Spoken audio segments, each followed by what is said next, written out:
All right, thank you for joining us, wherever you are.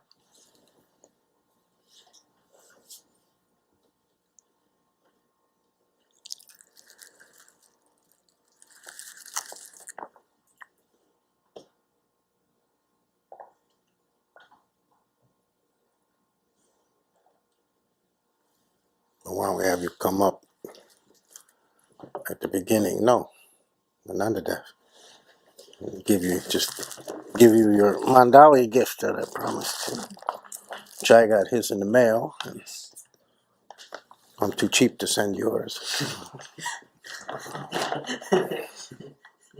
So now you can match everybody else.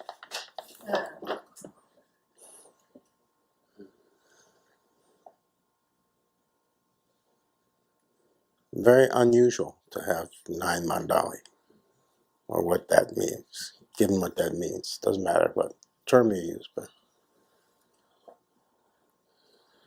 that's very interesting.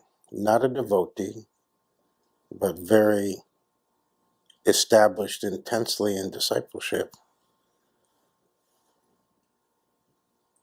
I don't know what to make of it. It's news to me, but I know it. I know it when I see it. And Meher Baba, using that word, gave me a term for it. Without the term, it didn't occur to me to make a category or a public statement, but these things just happen spontaneously. So I don't know what it means, but what's his name? Baba's kid. Like Jacob said when he was initiated to another kid, don't worry, you talk to him and then you get a present.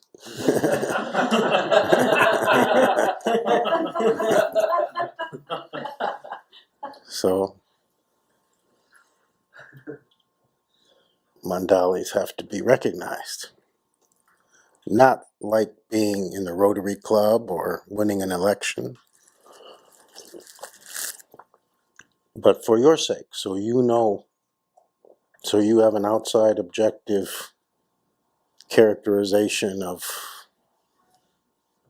what you're up to, what you're accomplishing, what you're succeeding at. I hope there aren't too many more categories. I don't like all this complexity.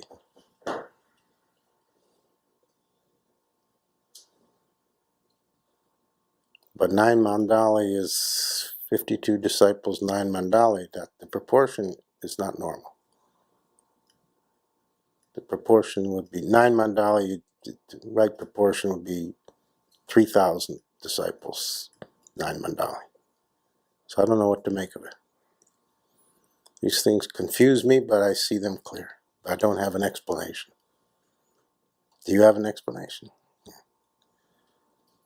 Okay. If you want to say anything, feel free, or I just wanted to give you your mandali gift.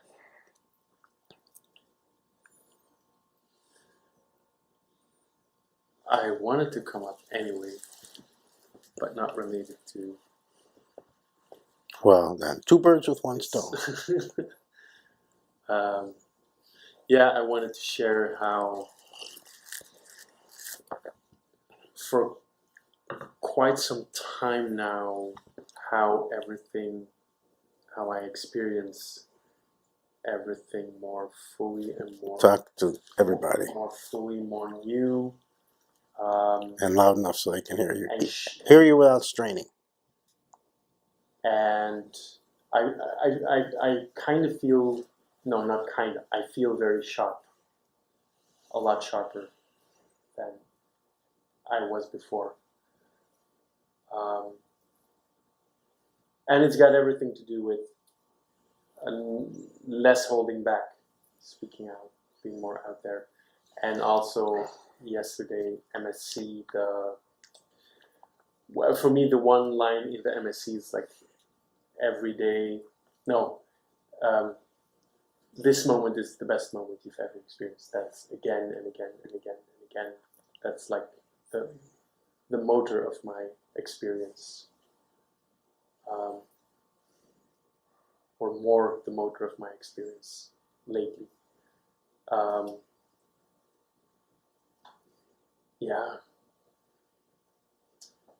it's very it's very joyful. There's more joy. There's more happiness. It's like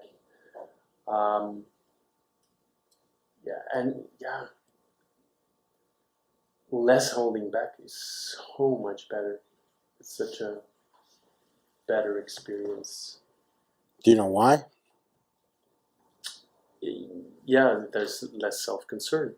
It's just Well, there's out lots of of mind. there's lots of reasons. They'll all be correct. Anything you say will be correct. But do you know the main, primary, real reason? Why it's better. Why not holding back is better. Because that's how you. We have seats because a couple escaped the cult, so we have an open seat. Because that's They how saw people namaste bowing and prostrating, and they realized we got to get out of here. This ain't what we came for. they were just gesturing like.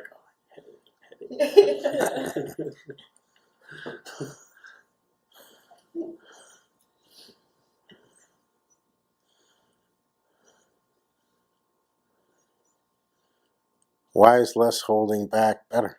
Why would that bring you all kinds of better feeling and benefit, like you're saying? You have more sharp. Your main thing you said more sharp. Why would less holding back bring you more sharpness? Sharpness is another word for clarity. Yeah. I'll tell you why. Want to take one last guess, or should I tell you? You don't have to. I can tell you. Tell me. Anybody else want to take a guess before we close the roulette table? Close the betting. A lot of energy. Anything you say is obviously going to be right. Nobody's stupid here, but there is a clear primary reason, huh? Surrender. Everything you say will be correct. Shantidasa says it's more natural. True that. I'll give you the answer. Because you can't do less holding back. The operative thing is not holding back. The operative thing is the result of less holding back is you take more in. In other words, the operative thing is not about you. It's about you let more in when you do this. And when you let more in, you become more aware, you see more clear. More comes to you in a clearer way. You see the landscape more clearly instead of foggy. So the operative thing isn't that you're more out there. The operative thing is you're letting everything else more in, rather than being much more selective, much more. So yes, you're not holding back, but what makes it work in a way that seems to magically give you instant clarity is because much more is coming in. It's like having a wider lens camera.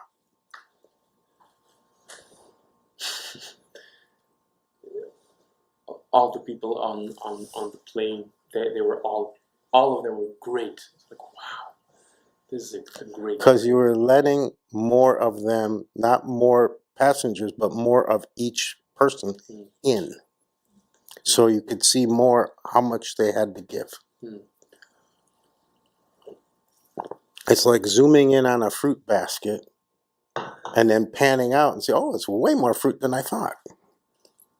It is a form of panning out. If you want to think of it in theatrical terms, it's panning out and having a much wider shot that you see more of what's there. But that clarifies your vision. When you can see more, you know what the puzzle of the pic. You know what the puzzle is a picture of. Makes sense, right? Mm, yeah. See? Wasn't complicated, No. but it takes a guru. Yeah. Yeah. You can't figure this stuff out on your own. It has to be shown to you by pointing it out. Mm.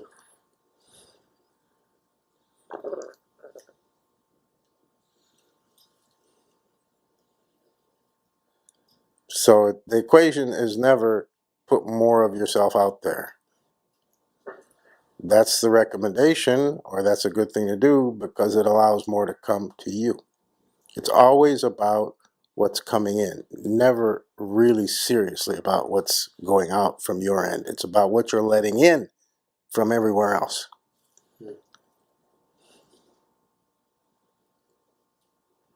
And the more you let in, the more it clarifies, the more you see that, oh, I thought that was people, or it's this person, this person, this person.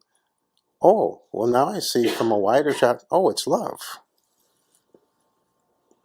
Oh, I thought those were trees, just trees. No, now I can see that it's love.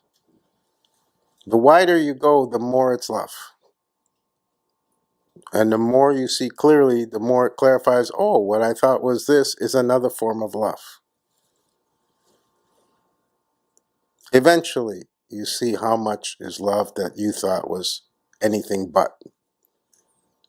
But the easy place to see it, and you always see it right in the beginning, is people. Because people are walking sticks of love. They don't know it, you don't know it, but when you start to get clear, you can know it. When you're at the end stage, you can't know anything else. Everything else becomes irrelevant. But at the early stages, you're wowed by it. Because it's so amazing. Because you thought it was a schmuck, and instead it's a human full of love. You thought it was an asshole with a bad personality, and instead it's a love machine. Because now you know how to see that person. Because you're not holding back, so you're getting more of what they've got to give.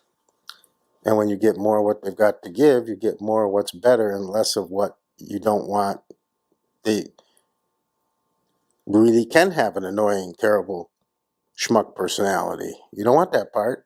That becomes irrelevant when you notice the love, the riches, what they can give you, what they can teach you, what they can make you feel.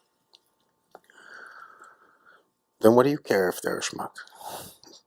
Then you say, bring me more schmucks. Then it doesn't matter, bad personality, good personality. Somebody I like, somebody rubs me the wrong way.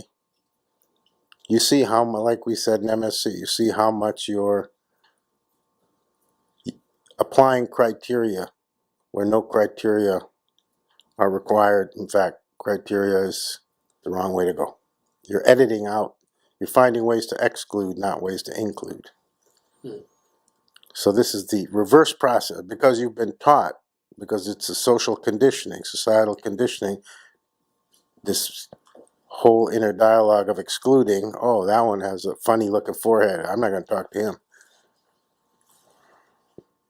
Ridiculous, but it seems perfectly valid to you, and you means all of us, and that's what we're taught to do.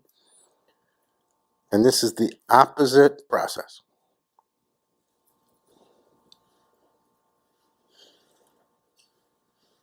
Exactly the opposite process. Oh, we lost them both now. That's why I don't let them sleep. They are the children. They are the future. Doesn't mean you can sleep.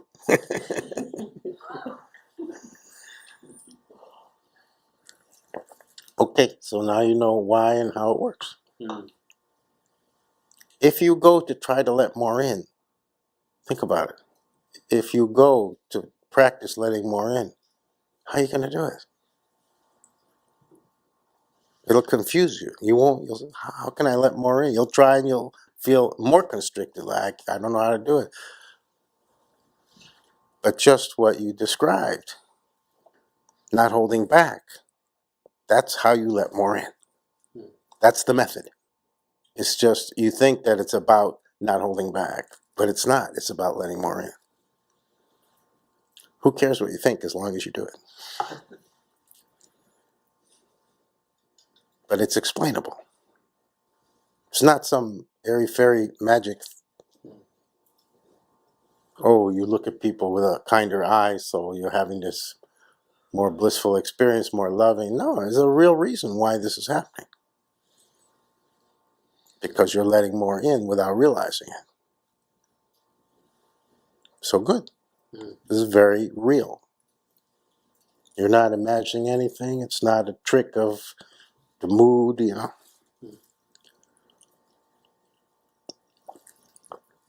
You're simply letting all that exists, you're giving it a wider door called you. You're making yourself a wider door for it to come in. All of existence. Here's the divine plan for human being in terms of relating to life itself.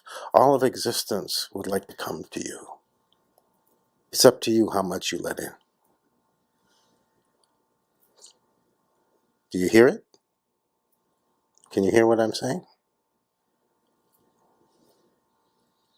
This is why Osho says bliss is always showering around you, but you're ignoring it. He says it his way, I say it my way. My way is to say the same thing is all of existence would like to come and be with you, be in you, enter you, merge with you, know you, enjoy you, commune together. It's a communion. Existence is a communion-seeking affair. Existence wants to commune with every other aspect of existence. And the human being is the highest conscious pinnacle. So existence would like you to open all the way so all of it can come in and say, here we are. Hello, how are you? So existence is trying to embrace you at all times. When you open more, you start to get a sense of that. You'd never call it that, but way later you will. You'll see that that's exactly what's happening.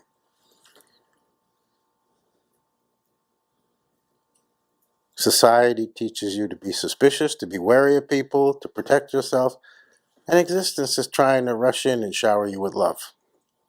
Look at how ridiculous you've been taught. And everything you experience as the opposite of love or as terrible is a form of love you don't understand yet.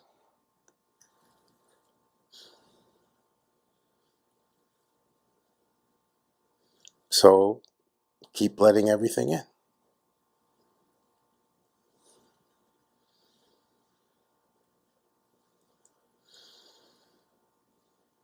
Okay.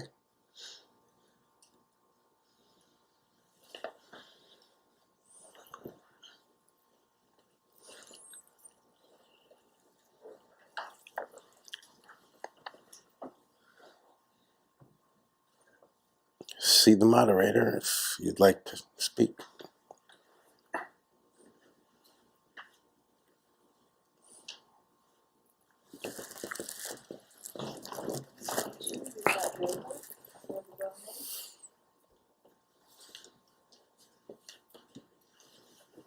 Two things.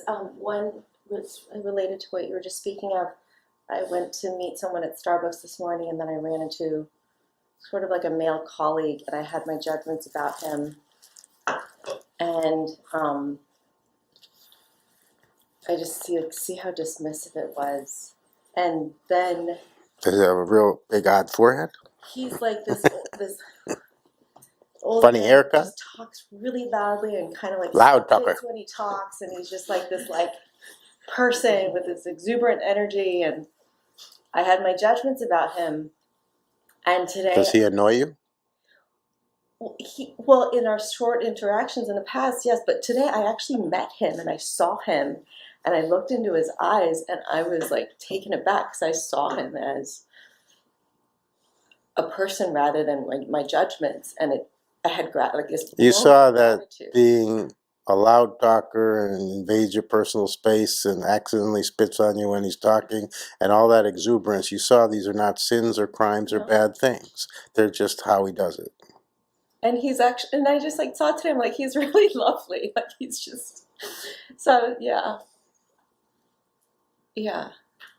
So I see. Have you considered spitting back? He's just kind of like this wild puppy dog kind of a person, but I saw he was like, Yeah, lovely. he comes on too strong, Yeah. but that's not a problem unless you're judging it. Yeah. Unless you're giving it a meaning other than this, for whatever set of millions of complex reasons you'll never know, this is how he presents. Yeah. I present this way, he presents that way, he presents that way, she presents that way. This is how he presents. Why would I want to make this a barrier to getting whatever the universe wants him to give me? Now, if there's something sensible, okay. He's armed. He's got two pistols, Okay, but all he's doing is coming at you like, Yeah. no, we all have this. Yeah. We can sit and laugh about it, but we're doing it all the time. And we're screening out most of the world for insane reasons that seem to us perfectly normal. Like, yeah, he comes on too strong. It's very unpleasant, and I don't need it. And he probably doesn't have anything valuable. Unconsciously, the thought is he has nothing to offer, nothing to say because of the way he says it. Look how stupid that thought is. It's like, it's cruel and dismissive, and It's your loss. Don't make it so kind. It's cruel. It's simply your loss. my loss. It may be cruel and dismissive. What's more important in the way I look at things, I'm sorry, you're a captive audience. You have to hear how I look at things. How I look at things, the main thing is, look how much you lose. Yeah. Look how much you don't get that existence was trying to pour towards you. You can still, say no to. You don't have to take it in, but at least look at the gift that's being offered before you reject it. See the point? You can still reject, but you're rejecting without knowing what you're rejecting. Yeah. Somebody brings a nicely wrapped package or a poorly wrapped package. You say, I don't want that gift, because you assume because it's poorly wrapped that what's in it isn't nice. But that's a mistake. Just peek it, open it and peek and see. Maybe if you don't want it, okay, say no thanks. But check it out first. But this is what we don't do. We're taught to judge and dismiss. Sweeping assumptions and judgments in a millisecond every time we turn to a human being who's not super well known to us. And even then another kind of judgments are operating. But let's just talk about the people who we don't know that well. Or at all. Because that's the majority of the world. You're screening out the majority of the world. Think of it that way. I also appreciate, like, with the Sangha getting closer and getting to know each other more closely, how all the barriers were my sweeping judgments. Mm-hmm. No one changed. It was my sweeping judgments that have started to clear away. They're not as bad as you thought, are they? Right. It was all my nonsense ideas. So it's nice to get to directly. The stupid ones aren't actually stupid.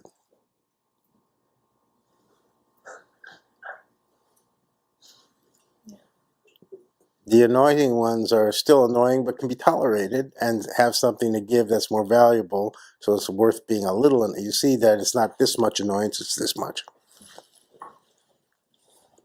I'll give you a list of the annoying ones later.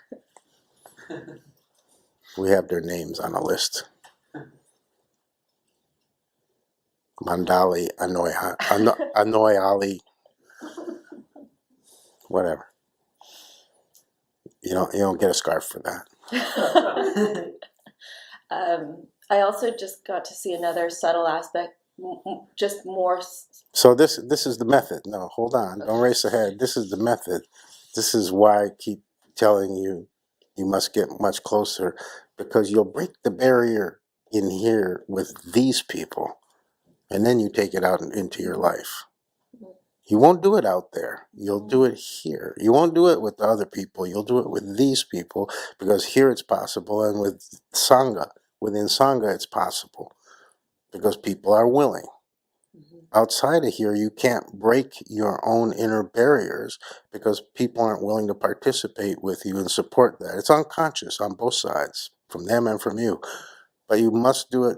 This is why Sangha is another part of why Sangha is part of Guru, because the Guru uses Sangha to help you break your relational barriers so you can do it in an environment where it's possible. You're not going to be able to do it out there. The deck is stacked against you too much, and you won't get the response that helps you break the barrier.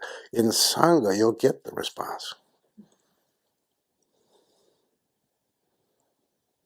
So this is more for other people who are listening to you and thinking, oh, well, maybe I can do it at work. No, it won't happen. Maybe I can do it in my family life. No, it won't happen. You got to do it in Sangha. Because Sangha is the petri dish. Sangha is the lab where it's all things are possible. Because it's divinely sanctioned, divinely supported. You can do things in Sangha. You can do things here you cannot do in your outside life. Let's call it. There's no such thing, but we have to be able to talk. So the line is in your head, so I can use that term. It's not real, but that's how your head believes. So.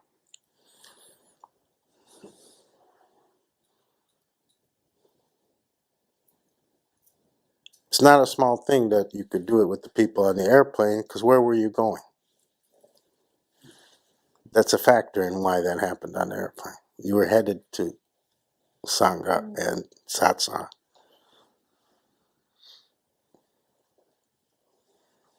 Okay, go ahead.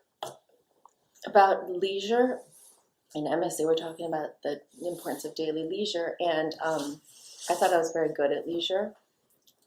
And then today I just caught more subtle aspects of the, like, no, you got to do this, you got to do this. And because of that MSc handout and just contemplating my actual death more, I was able to actually be more leisurely today instead of the program like neurosis of like, no, you got to do this, you got to work, so, and of course everything works out and everything gets done, but I got to see more subtle aspects of the non-permission to be and just actually relax, like in the middle of Monday, it's like, oh, you got to be working. So it just saw more of that programming a little more.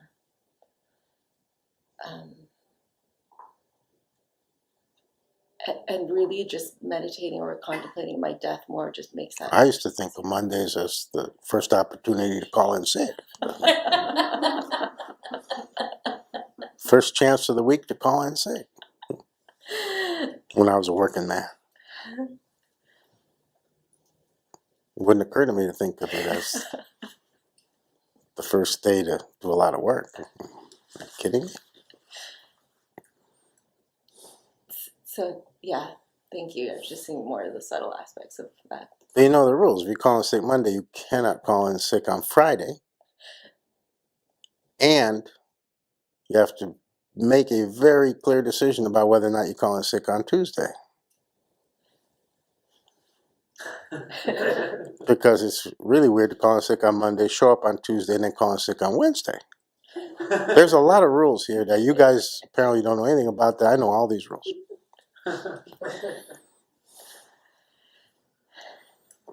Thank you. I was an expert. I could teach classes on how to call in sick. One time I worked for the county. The only time I've ever worked for a government agency, I worked for the county, and I called in broken. I just gotten dumped, and I called in brokenhearted. I said, I'm calling in brokenhearted. What does that mean? I said, I work for the county. I can't get fired, babe. You can't, a government job, you're protected and certain. I said, you can't fire me.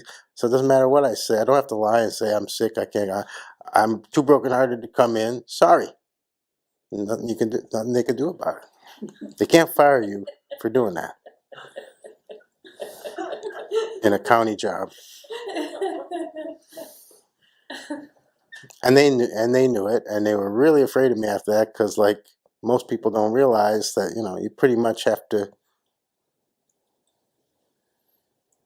shoot your boss or set fire to something to be fired. Just doing things like calling in brokenhearted versus saying you're sick or taking a day off or whatever. They can't fire you for anything, any of those things.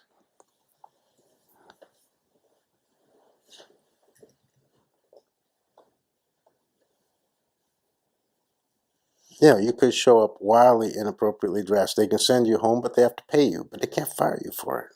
Coming in a tutu, you know. I mean, not that I did that or would, but you could if you worked for most counties, and they couldn't fire you for wearing a tutu, because you could say, I don't have freedom to dress how I want to dress and express myself. And so they could say, so if they don't have an official dress code, and they can't fire you for not following the dress code, they got to warn you or counsel you, you know. I mean,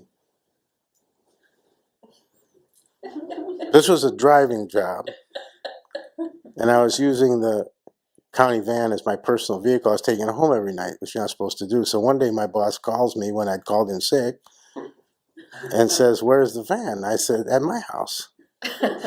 He said, "You're not allowed to take the van to your house." I said, "Well, okay, I won't from now on." And he says, "How long you been doing this?" I said, "The entire time since the first day I worked." He said, "You've been working here a long time." I said, "Yeah, about a year and a half." He said, "You've been using the county vehicle as your personal vehicle every night, 5 days a week, for a year and a half." I said, "Yeah." And he said, "Well, don't do it anymore." I said, "Okay, but if I need it, I might." Because I knew and he knew there was nothing he could do about it. He could not fire me for that. Because it was a guideline. You can't use the county vehicles as personal vehicles. It was not a policy.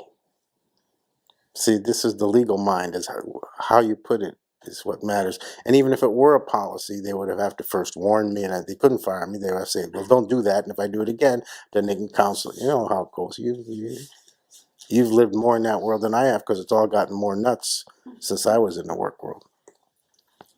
So I had a free car for a year and a half due to that job. And I didn't have to hide it. I was never afraid they were going to find out, because I knew they couldn't fire me for it.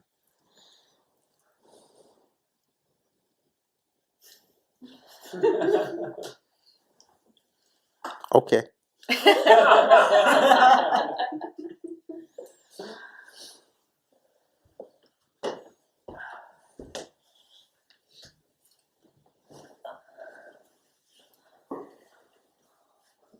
Celia, if you'd like to go to the question.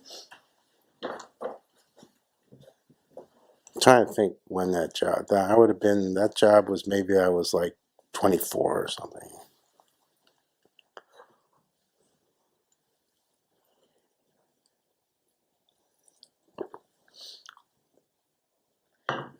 I was taking advantage of the system. I wanted to report yesterday when I was in MSc.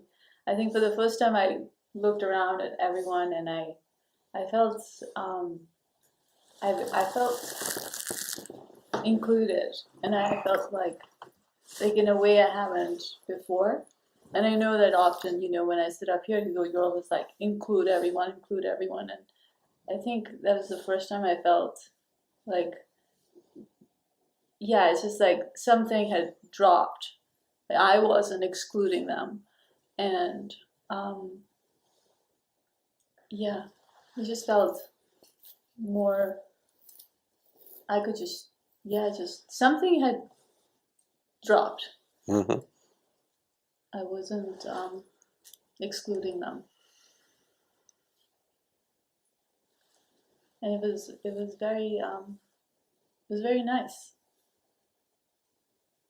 So this is the first part of a larger experience. This is one aspect, the first step of a deeper feeling. Because the feeling you were aware of was I felt like I was included and I could include everyone. Am I describing it right? Yeah. Yeah. That's the first part, first installment. You're going to become aware of the whole feeling slowly. So this is just how it feels in stage one. Mm-hmm. When you're done, you'll feel it fully and you'll know the full meaning. It means what you say, but that's only an aspect. Mm-hmm. So when it's fully present, you're fully aware of it, you'll say, I know who my family is. What you're at the tip of, this is the tip of recognizing that I'm part of a family. That's more profound to be part of that family than the family I was born to. That's what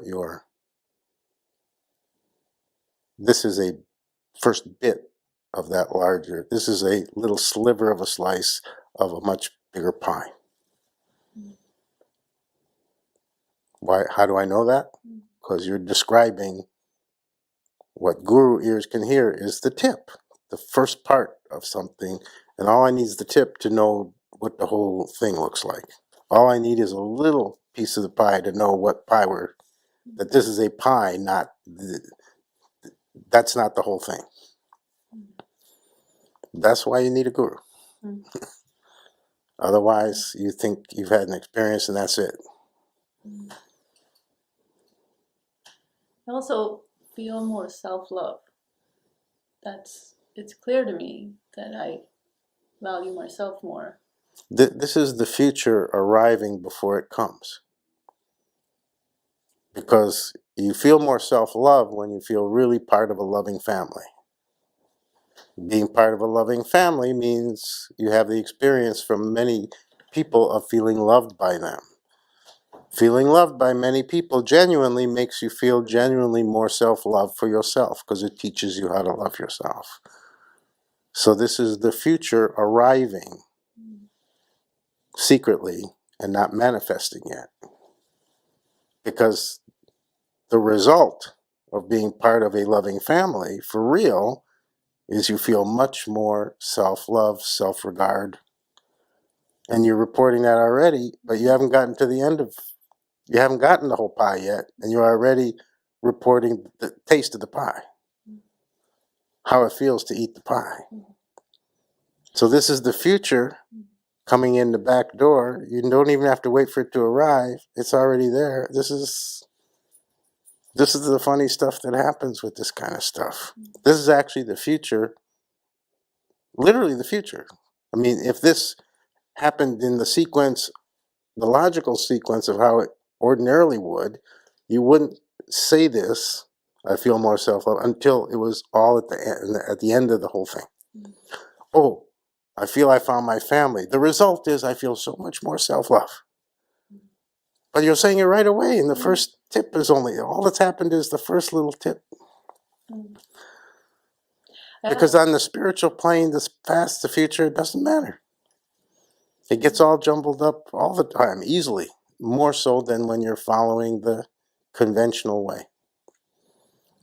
But this is a Sangha, and this is a spiritual center, and I'm a God-ordained guru, so all bets are off. The ordinary rules don't apply. The ordinary rules, the future can't get here before it does. Right? Yeah. What you're describing is the future arriving early, and it will still arrive on time when it's meant to, but you get Taste. it's more than a taste. You get an experience of it ahead of time. You get it ahead of time, and then you get it also when it arrives on time. Yeah, I was sitting in a meeting and all of a sudden like I was just watching this like the sun like my and I was Talk to your watching, family. yeah, I was watching the sun and like for a minute I was just like, sorry, yeah. This self-love going on like literally like I was just loving myself. I was just sitting there and going, sorry, yeah. You know, like you generally it's the guru's name that will come up, like I will chant, but like this time I was just it was my own, and it was just like, yeah. And it clarified to me that I was loving myself. I was, yeah. So when you hear Surya, does it remind you of you or does it remind you of me?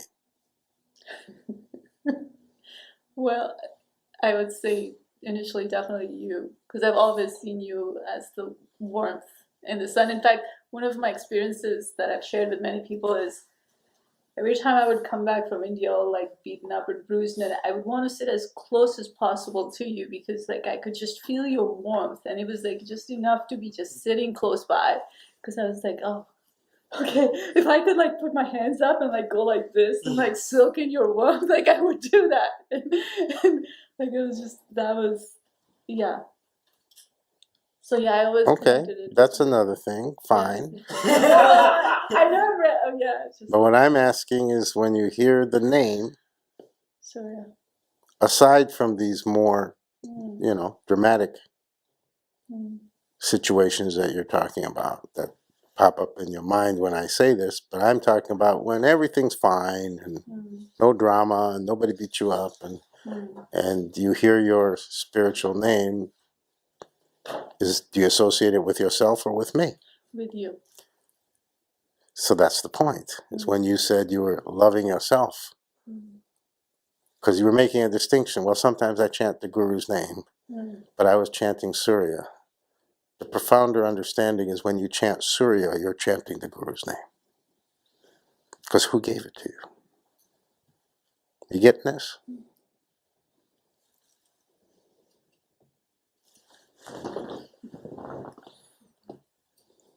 I didn't. It's a trick. It's a device, as Osho would call it. It's a device. When people ask for a name, it's used as a device. People think it applies to them, but every time I hear Premodaya, I remember Osho. I don't think of myself. That's what a spiritual name from a guru is. It's another form of guru focus and another form of universality or God awareness, whatever you want to focus in on. All are going on when you hear your guru given name or think of your guru given name or associate it with yourself. When you associate it with yourself, it is think about it a minute, everybody who has a name. It is impossible to not remember the guru. So you're doing guru focus even when you weren't trying or wanting to do guru focus,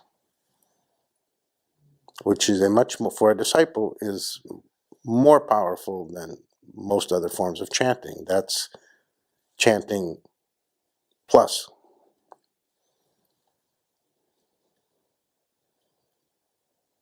So the guru has to surround you. To spiritualize you head to toe, the guru has to surround you in every way with the spiritual. A name is a big part of that surround sound. It can be done other ways. Not everybody, my way, I don't require a new name, so everybody doesn't ask for one. In traditional systems, you must accept a new name. But I'm not a traditionalist. I'm not following any tradition. And I'm not picking and choosing what I like. I'm doing what God suggests makes sense for a guy like me. If I required as part of discipleship that you must take a new name, I'd feel like I was forcing you into something you may not want it. I don't want to feel like that. So I make it optional.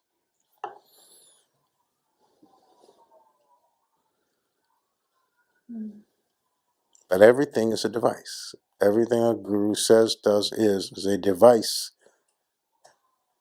to help you.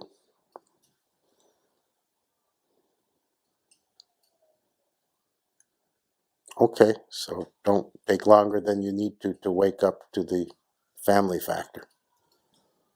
Okay. You'll see. On a future day, you'll be sitting here saying, I cannot describe to you what it means to me, this Sangha and the people who are part of ICODA. I get it, how they're my true family, divinely given family. It's so amazing. You'll say it's so amazing. I can't describe how great it feels. And you'll say again, it makes me love them so much, and that creates a funny feeling in me of loving myself. And then I'll remind you, you said this way back at the beginning. Because by that time you'll forget. But I won't. Not because my memory's so great, but because the guru mind remembers these kinds of things. Because I have to nurse that process. I have to make sure that completes itself now that it's begun. So I don't forget. You think it's about memory, but the guru doesn't have to remember or try to remember anything. The guru automatically retains what needs to be retained for your sake. God takes care of that. That's the guru function. That's not the person. It's not the person's memory. It's the guru function, which is divinity itself. Does divinity need memory? Come on. That's what some people are amazed sometimes. Say, well, you said this or this 10 years ago. And they'll be like, how can you remember? I remember you, but how would you remember it? I don't remember it, but guru function retains it. And I can remember it exactly. And when guru function gives it to me, then I can remember every word you said. And how your expression looked and all of the above. I may not remember the exact circumstances, when, where, and what date, but I remember what you said, what you meant, and how you were then versus how you are now. And what the meaning of these two things is, then and now. Okay. So you can shorten the length of the process by reminding yourself, this is my family. The Sangha is my family. That should be your chant. Would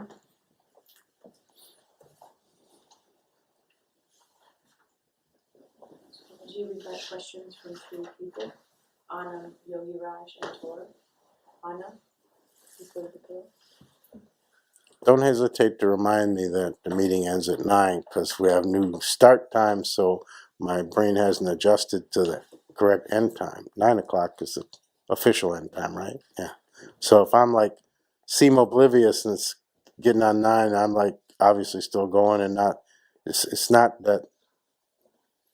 It's my mind hasn't adjusted, so feel free to prompt me. Like, just feel free. I may still go on, but it'll be on purpose. Not because the new time, I don't have the end in my head yet. I have the beginning, I don't have the end. I wanted to follow up from Ananda Das and Nova's comments about the judgment. And when you talked about it last night in MSC, I was like, yeah, me too. And I really noticed this past weekend, I was at an all weekend long training at the Sheraton at LAX, which is great. But it was coming up just like it did right there. And I was really seeing this judgment and how constricting it is. And I've seen it before, forever, and everywhere, here, not here, everywhere. And It's portable. yeah, travels with. Yeah, and but I was seeing it there, and I was able to actually do something about it. And as you were describing it tonight, of just letting in. I forget the phrase, but I guess that's what I was able to do. But in doing it, it was like letting go of the constriction and just relating to people and seeing this person who I had labeled as this, to be actually really great. And I actually had a very good training weekend, and but I was just very aware throughout of this judgment and criticism that I was putting out there, and how it was just so toxic. You're not putting it out there. You're filtering it in here. Oh. You're taking what's trying to come in and filtering it. Yeah. So you're not putting out anything. Okay. You're blocking out, not putting out. Mm-hmm. You may be putting out something as a result, but that's not significant. What's significant is the blocking. Yeah.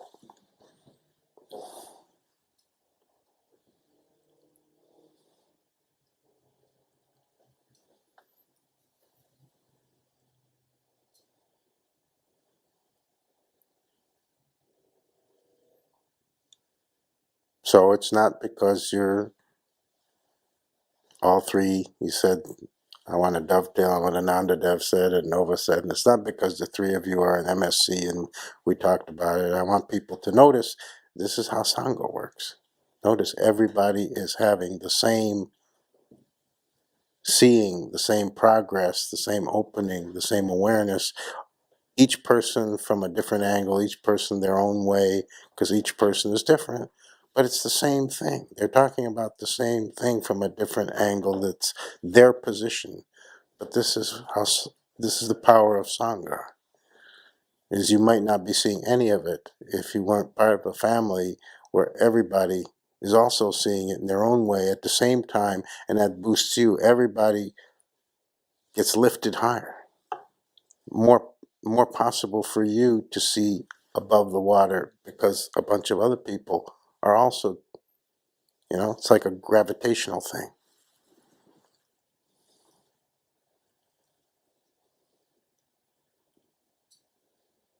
I know you came up to say what your experience is, but I want you to see that this is a shared experience among many people. Yeah.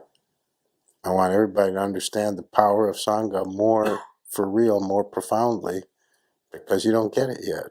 That it's not just that it's a loving family. There's a power in it. This is what expands your consciousness. The surround that makes it more possible.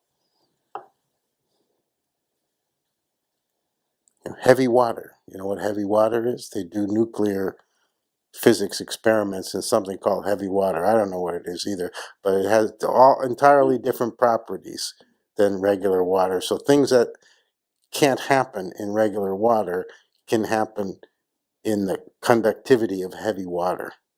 So there's a lot of nuclear things where they need heavy water. It's a certain kind of water, a certain different chemical makeup than regular water. Sangha is heavy water. Things are possible that aren't possible in regular water, which means the regular world, regular life, conventional daily experiencing. Sangha has divinely imbued power in it that operates specifically, uniquely, different than the guru's transmission, different than the guru's effect, but it's actually coming from the guru. It's part of the guru's effect. It's part of how the guru influences you and helps you and guides you and takes you. But you have to start appreciating the power of Sangha. Otherwise, you don't use it to maximum benefit.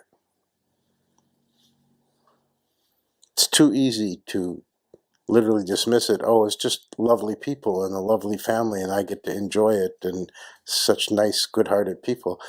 No, it's supercharged with God. And the presence of the other people makes it so. So much more is possible that you couldn't do otherwise. Much more can be dropped. Much more can be learned. Much more can be seen. Much more can be understood that without the people who are here, you wouldn't be able to do it as much or at all.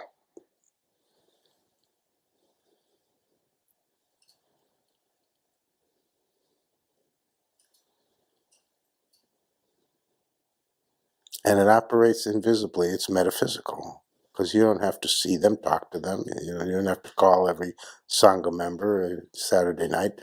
What's up? What's the latest?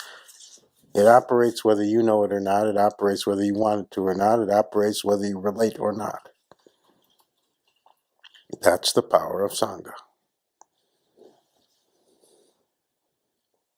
This is why, in the ancient way, in the traditional way, they didn't have a laity. They didn't have lay people who kind of came in for Sunday morning or Saturday night. This is why you had to check in and live in the ashram.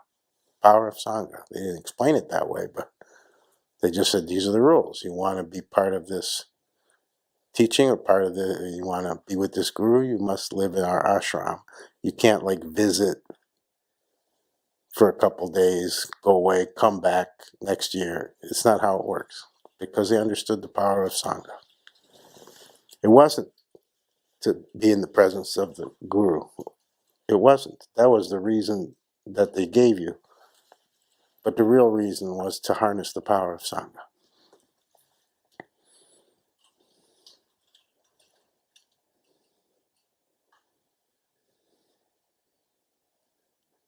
Because guru is divine function, doesn't need your presence, doesn't need you to be present with it to do what it wants for your benefit. But Sangha, you got to be present. You got to participate with the folks. It's a communal thing. It's an interrelational thing. So you must check into the Sangha hotel. You can't tune in selectively at will. You can, but you'll get much less.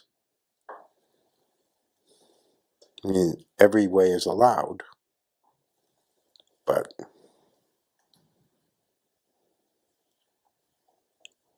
you have to understand these things. It's good to understand these things. Okay? But that's for everybody, not just you. I mean, I used you as an excuse to tell everybody, understand what you're plugging into. You think you're just making friends more and enjoying each other more and seeing that that people have more to offer than you realized because you were screening them out. That's all the cover story. That's fine. All of that's true. But what matters is the more you're actually plugged in to Sangha, the more you're supercharged spiritually. Okay. And you're noticing that yourselves, but I'm explaining it to you.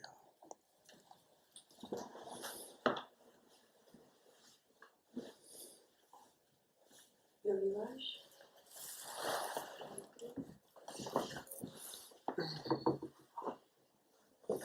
That discourse on Wednesday was really powerful for me because I known it all intellectually. What did I say?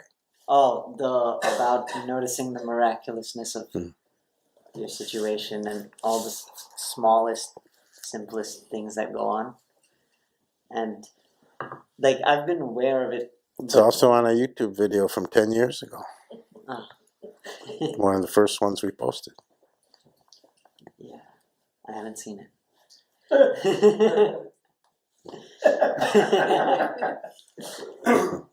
But so I've been aware. Have you heard of YouTube? Yeah. It's this thing they have on the interweb. Yeah. What's that one called? The miraculous is always going on. Oh, that's not true. That's no, that's me, but that's a different talk. It has a more catchy title. Anyway, But, go ahead. I've been aware of it, but only intellectually for forever. I never really felt it fully.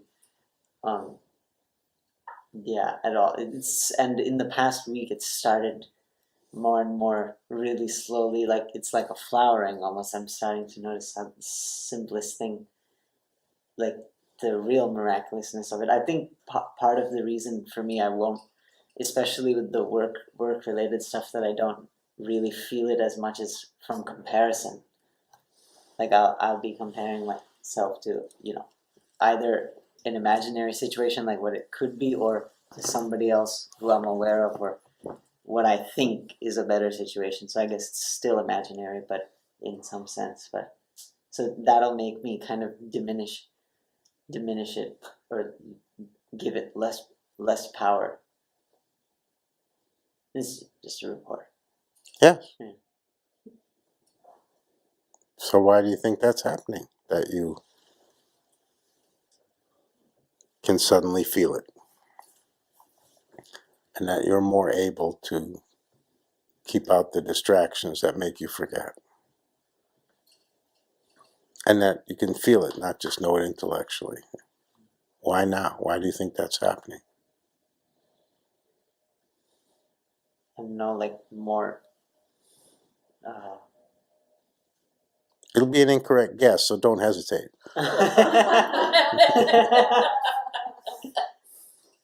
Well, no, just becoming more open. I just have to say something.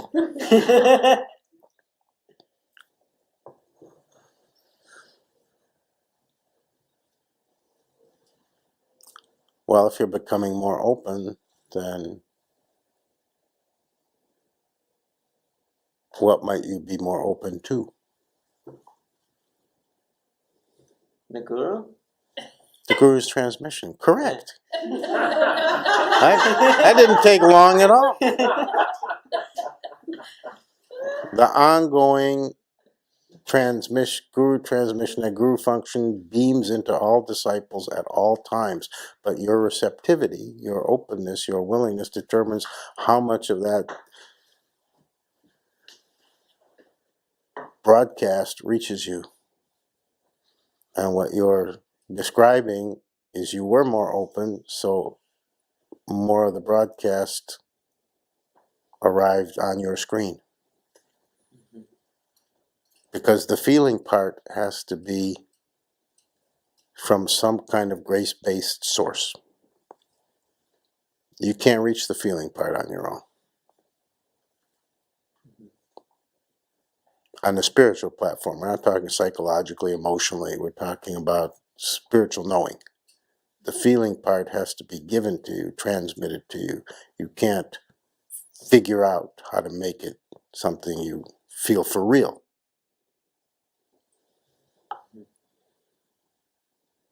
So something must have opened more in you that allowed more of the transmission to give you the feeling aspect of what you're talking about. Yeah, it also helps give more gratitude for like something that's seemingly very small, or seems like not such a big deal, but yeah, I feel there's more recognition that that's The other word for the miraculous is the divinity. Seeing the divine nature of life. You're saying, oh, I'm starting to see I've been holding the divine nature of life as something I understand but couldn't feel, so it seemed like no big deal to me. Like a little thing. Yes, it's a little thing to see the divine all the way through. That's a funny statement. That's why God uses Guru. Because on your own, that's what you'll do. You'll take the most expansive thing in existence, the fact that all is imbued with the divine, and say, I get it, but so what? So the divine says, oh, you're one of those? Well, here, let me give you a little taste of how it feels. And then you change your mind. I'm not sitting there, reading your thoughts and understand Guru transmission is an automatic thing that the Guru function takes care of on its own. I can amplify, I know ways to amplify it, but transmission itself is coming from a higher source.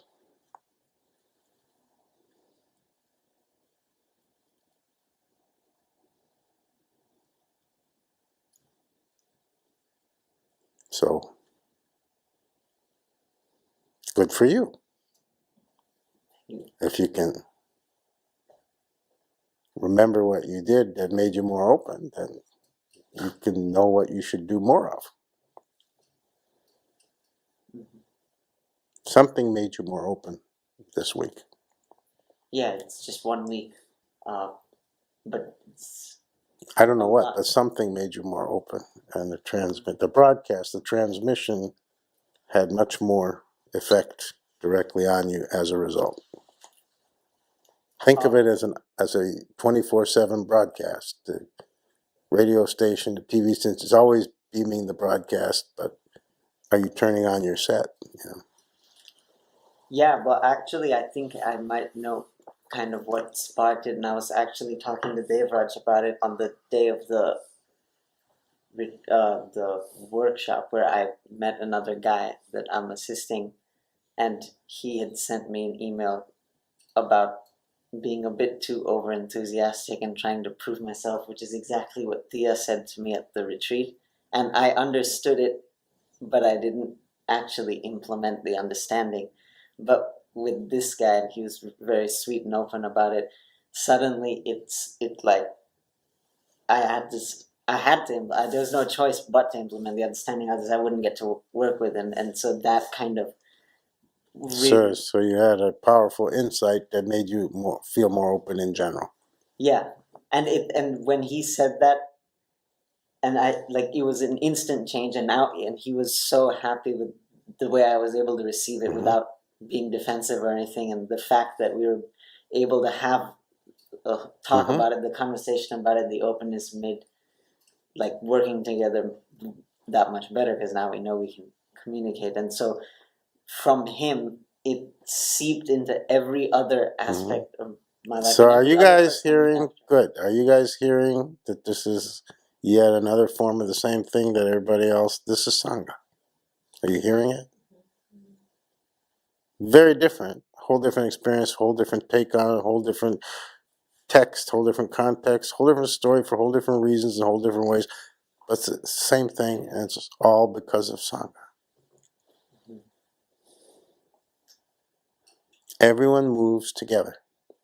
When real Sangha takes hold, and it has quite a while ago, it's not last weekend it started, you're always moving in unison, but you don't realize it. It's always together. It's always the power of more.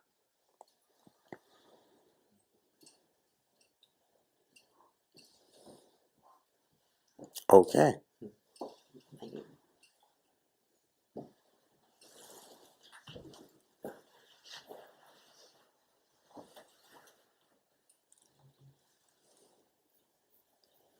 Swamiji, we have Tor, you're unmuted. This is similar to what everyone else is saying. I just wanted to. What a surprise. Good feedback. Can you hear me? Yes. There's no feedback at this end.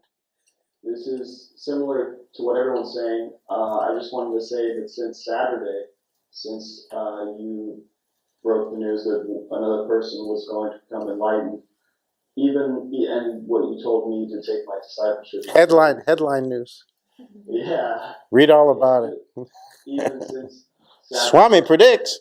I feel like so much has changed, and my focus has just been lasered in, and things are falling away at such a quicker rate.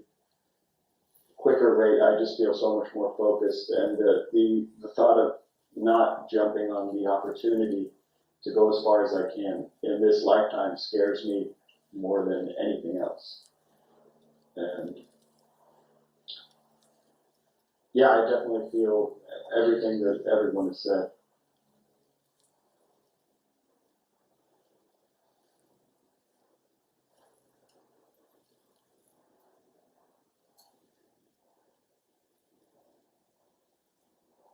So if you really want to avail yourself of the opportunity, you're going to have to be much more initiatory in getting to know the rest of the Sangha. You're going to actually have to initiate making contact and making friends much more than you have so far. Because they're not going to seek you out. You're going to have to seek them out, because that's the way it works.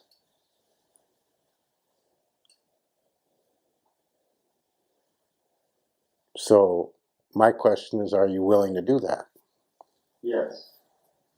Because so far, you've hung back and not done it. Are you willing to make a radical change and turn toward people and start relating? Start seeking out the people who come to ICODA outside of ICODA events and seeing how much you can make a relationship with this one, that one, that one. Are you willing to actually do that, not just have a good intention and be sincere, but you never actually do it? Yes, I'm willing to try. That try word is a pesky tell. You play poker? That's a tell. When you say I'm willing to try, you're saying I'm not that willing. Translation in spirit talk, I'm not that willing. So you're fooling yourself. Understand, hear your own unconscious message to yourself. The truth, the real answer is no, I'm not that willing. You hear it? Yes. So don't fool yourself. Tell yourself the truth. Tell yourself the truth. You're better off. Because if you're not willing, then you know that your task is to make yourself more willing. But if you fool yourself that I'm willing when you're actually not willing, you're not helping yourself, you're hurting yourself. Then you'll never change it. So start from where you really are. I'm not really willing to initiate trying to make closer relations with the people who frequent ICODA, with the other disciples. Tell yourself the truth. We're not judging it. If they are, I'm not responsible. You're allowed here to be totally isolative. We don't tell you you must, right? So you have complete freedom to avoid all the people, not form any relationships with any of them. But you keep telling me you want to take the opportunity and plunge in all the way. This is the third time specifically that you've said this to me in the last 2 weeks. And I'm telling you for the third time that the way to, and you haven't heard it the first two, now you're hearing it a little bit, that the way to do that is not through me, it's through the other people. And that will be through me. And that will take you closer to me. And you can still get closer to me even if you don't do it, but it won't help you as much and make as much difference as it will to get closer to other people, other disciples. So tell yourself the truth. I'm not willing. And figure out why. What's the barrier? What's that about? So you can do something about it. Okay.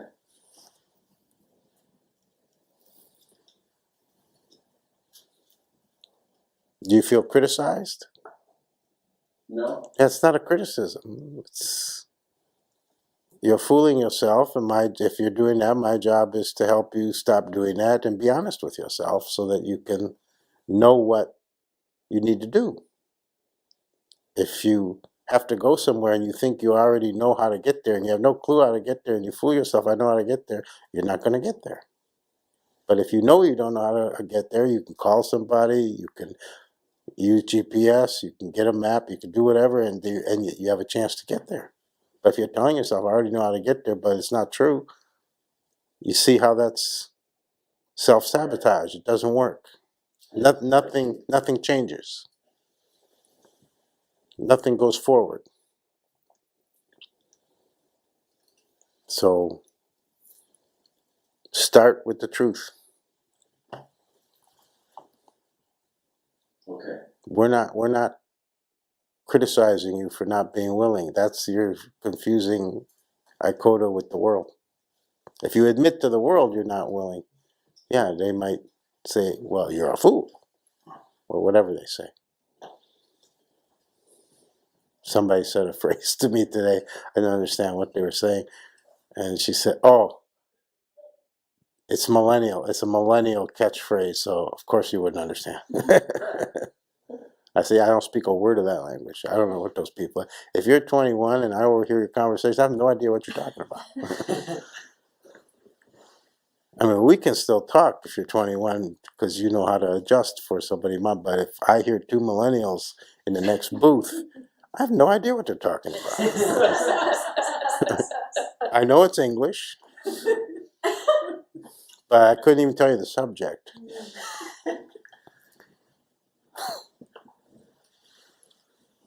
Someday you may translate for me. Who knows?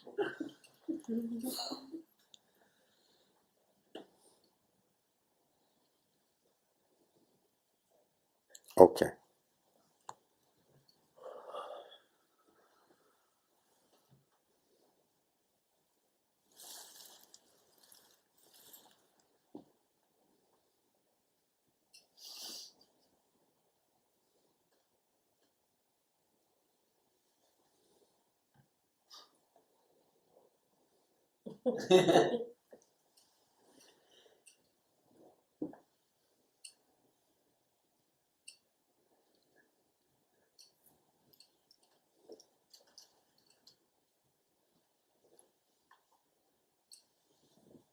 That's it?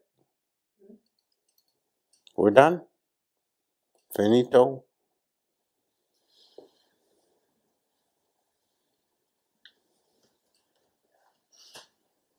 Swamiji, do you dare?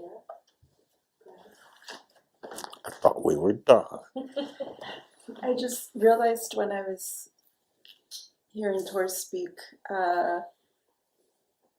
that I usually feel That's that a way. dialect of millennial language. Tor speak.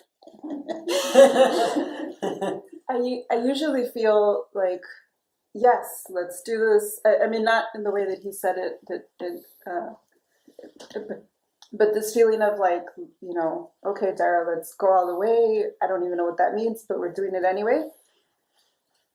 But this last week or so, maybe a little bit less than that, it's been a little bit the opposite of that. Like I feel flooded. I feel like, please, not something else I have to be aware of or do. It's not overwhelm either.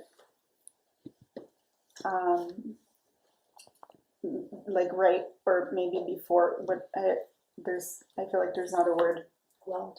Just whelmed. No, it's like we don't really have a word. It's not cool. So I just wanted to share that because that's different. I don't know that it's good or bad or normal or not, but It's good. So the other part you're talking about, you feel this, yeah, let's do it. That's just a wave of enthusiasm.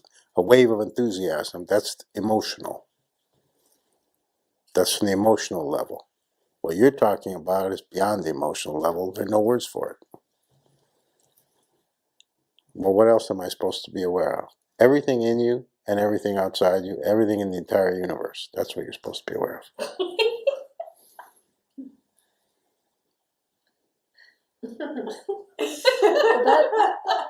that doesn't feel daunting. That's funny because it's when I think. But you're experiencing it as daunting. You're coming at it from some other angle. So when you hear me say it my way, it doesn't sound daunting. But when you hear it in your own way, it does sound daunting. So understand that it's the same exact statement. Whatever you're hearing inside is what I'm saying on the outside, as this is what it means. This is what you're actually saying. But good that you're saying it to yourself in the not daunting way, but it's daunting. You're right. You have to climb so high that you can see through God's eyes. How's that not daunting?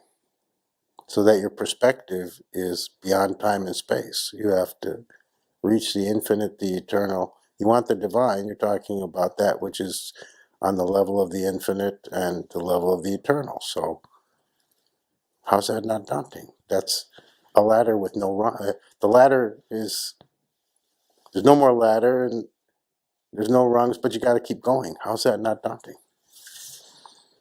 You climbed the whole ladder, you even got a little, you're floating a little above it, but you can't go any higher.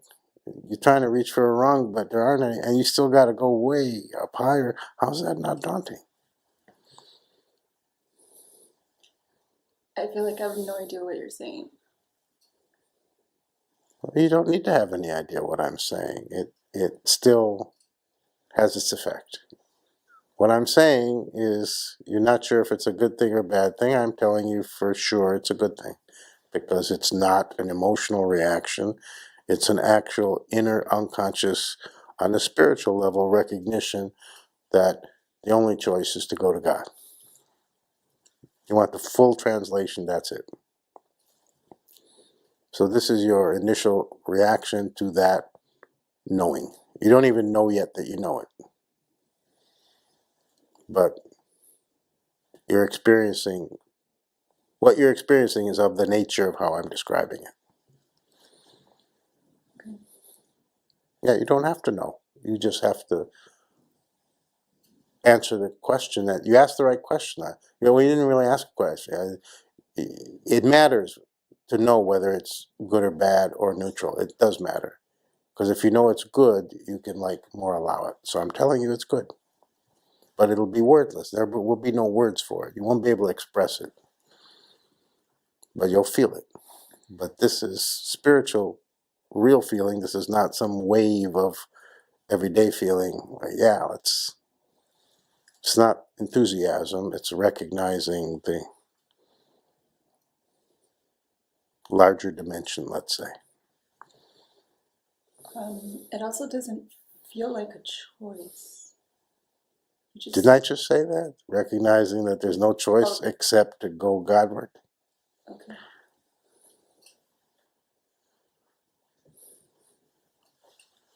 Didn't I just say that? Now don't start crying because that's falling into the emotional level. This is not emotion. This is spiritual feeling, which is a whole different thing. Yeah, this is probably the least emotion. One of two times that I could think that it's the least emotional to talk to you. Okay.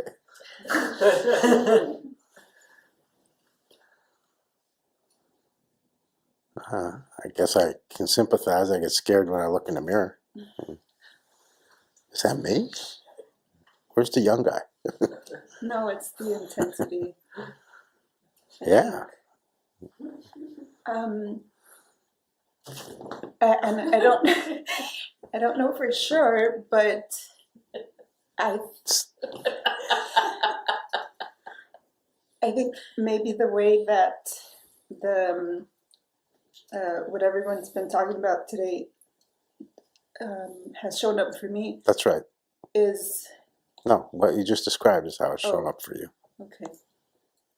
All right. What you're gonna say is the mental level, which isn't connected with it. It's a whole different thing. So don't even bother with it. The dreams are a whole different thing? The mental level. Yeah, dreams are the mental level, yeah. What you described is what everybody else is talking about in the Sangha effect, how it showed up for you. If you're going to now describe something else, it won't be related to the Sangha effect we're talking about. Okay. What you described so far is what's related. Okay. That's the correct connecting the dots.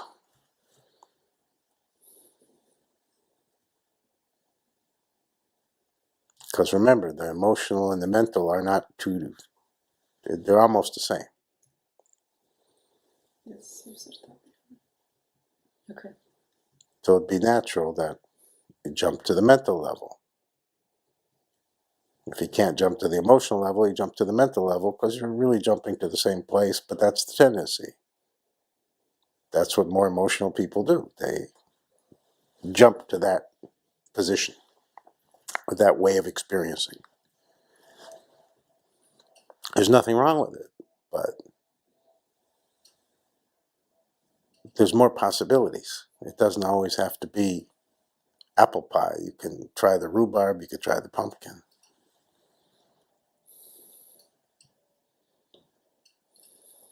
Okay.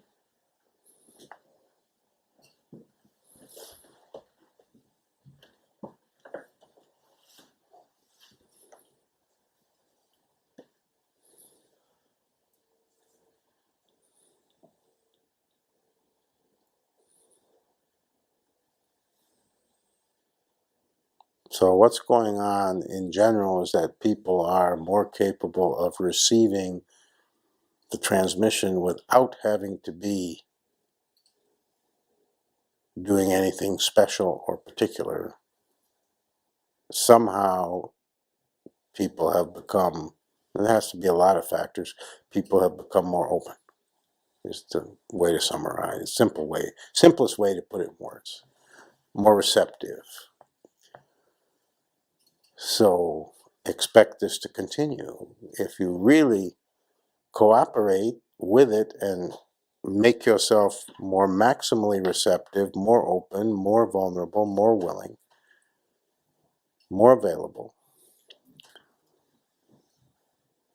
then a whole bunch of other things will join it. And whatever you're experiencing, something else will start at the same time. 3 things, 5 things will come online instead of 1. Everybody's talking about this one thing, generally related to judgments, relating, screening, not screening, letting in. This one thing is happening on the Sangha level for everybody, and eyes are opening, insight is widening. It's one thing. It's a great thing, it's a central thing, it's a required thing, but it's one thing, right? Be more open and it'll be 5 things. Be more open, it'll be 10 things. As significant, as important, because the guru function as transmitter, as broadcaster, is trying to give you everything. It's not saying, it's not linear, it's not saying here's number 1, when you got that, take number 2. It's not like that. It gives you everything all at once and says, please take it all. It's all available. And it's no skin off my nose, no different for me whether you take it or don't take it, whether it's all or not all, or, because I'm not doing it.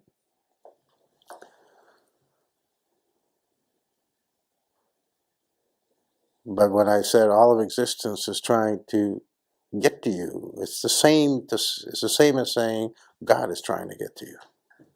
And God is trying to get to you.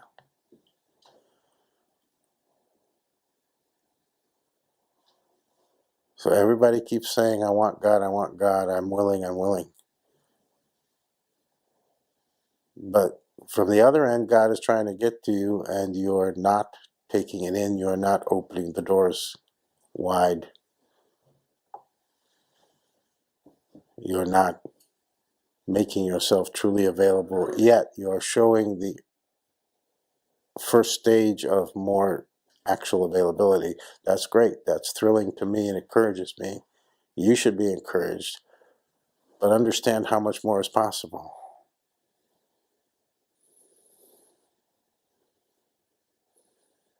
That it's a difference of 1 step or 100 steps. So now you've got the first step down. 99 to go. But they don't have to take it. You could do them all at once. You really could. You could just fling the doors open. Osho titled one of his books, Leap Before You Look. That's his recommendation for your approach to life. He doesn't mean be stupid, be ignorant, be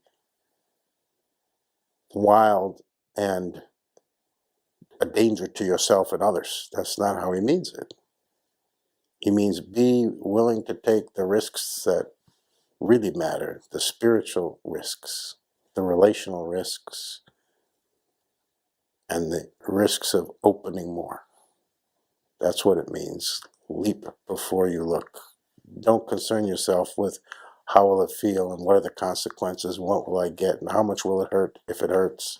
If part of it hurts, how much will it hurt? How much will I bleed? Just leap and find out. I don't say it in such a scary way. I encourage you more tricky, make it sound more appealing. Not so dangerous, but it's the reason you don't do it is it feels dangerous. So just like you're finding out that your suspicions about other people are conditioned and groundless, the sense of spiritual danger is groundless and imaginary. It's just the fear of going beyond yourself.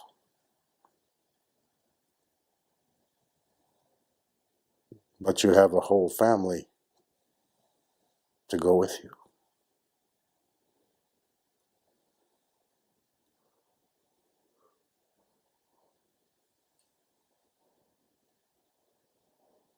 And how do you get to God without going beyond yourself?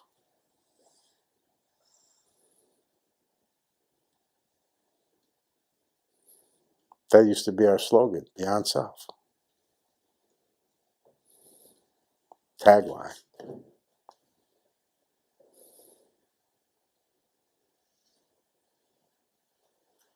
Sangha means beyond self. It means something else literally, but Sangha is the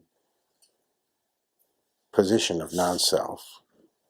And then you learn how to function within that wading pool, and then you go to a bigger pool, and eventually you learn how to swim in the ocean.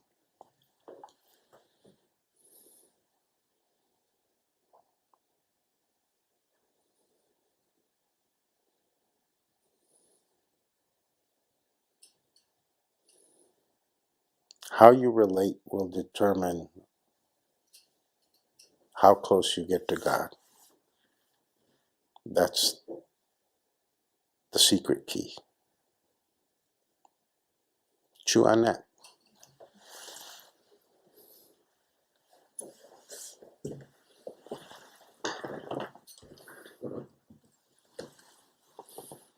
That's a new phrase. Chew that.